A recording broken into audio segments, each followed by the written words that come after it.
안녕하십니까. 대한민국 정치 그리고 진정한 보수의 미래를 응원하는 작심이 인사드립니다. 오늘 아주 중요한 주제, 정말 중요한 주제 가지고 돌아왔습니다. 바로 조기 대선이 현실화 되었을 때 그 혼란의 시기 속에서 홍준표 대구시장이 어떻게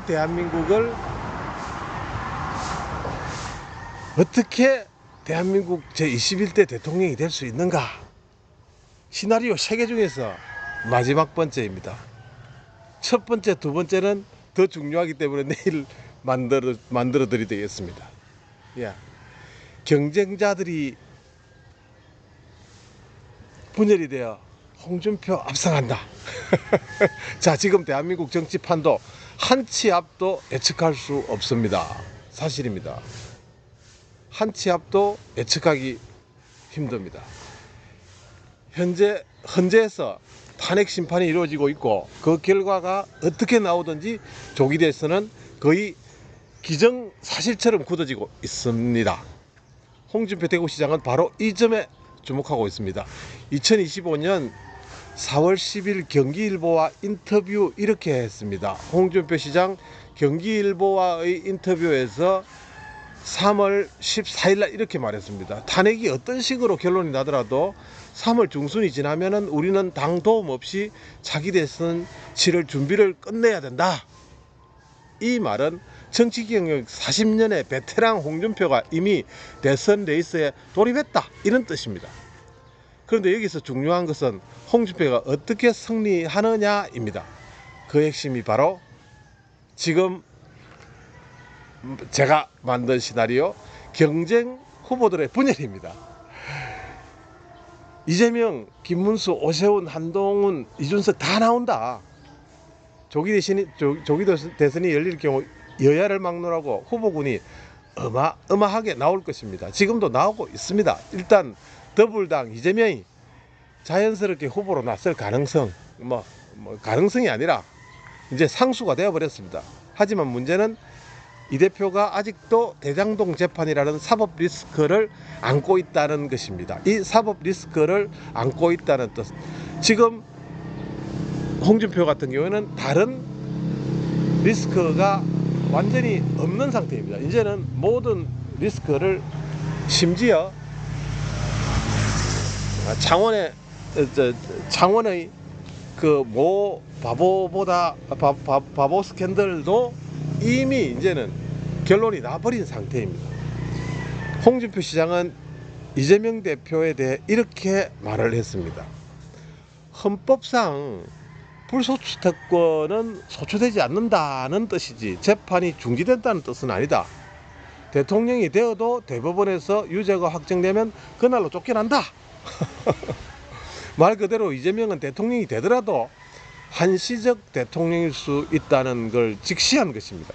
그렇다면 보수 진영은 어떨까요?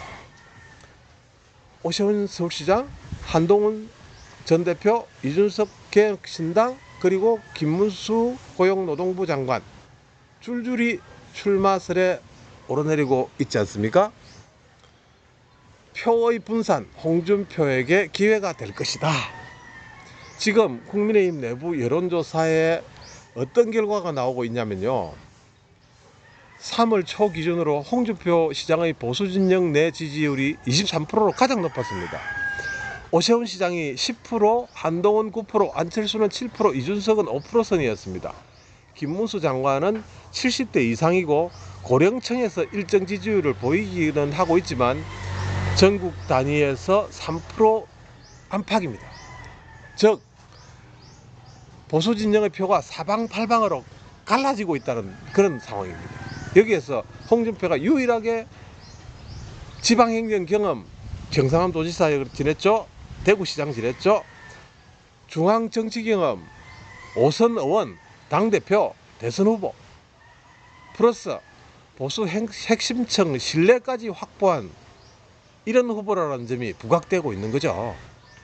표가 분산될수록 단일화가 없는 이상 가장 실속 있는 후보가 유리합니다. 바로 홍준표 맞을 겁니다. 예, 여기서 중간에 잠깐 쉬어가겠습니다. 자, 여러분, 한국 요즘 살기 참 팍팍하죠. 물가도 비싸고 정치도 혼란스럽고 마음 편하게 쉴 데가 없습니다. 그래서 작심이는 기농기촌 접고 필리핀의 보석 같은 섬 반타얀으로 내려왔습니다. 맑은 바다, 하늘을 찌르는 코코넛 나무, 그리고 정겨운 이웃들 함께하는 바베큐 파티까지도 물가도 싸고 스트레스 제로.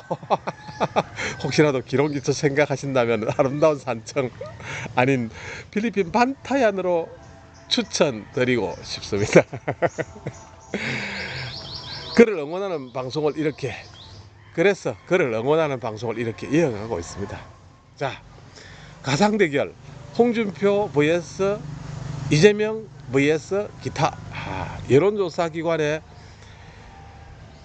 에이스 리서치가 3월 10일 발표 자료에 따르면 홍준표 이재명 가상 양자 대결에서 홍 시장 48, 이재명 21.9였습니다. 그 격차는 무려 26.8%.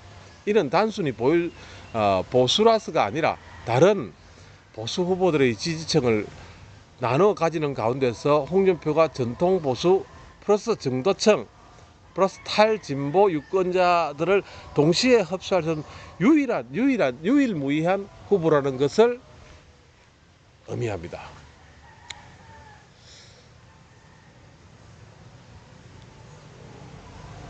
결론적으로 혼란의 시기, 준비된 사람만이 길을 열 수 있습니다. 작시민은 홍준표 시장을 지지합니다.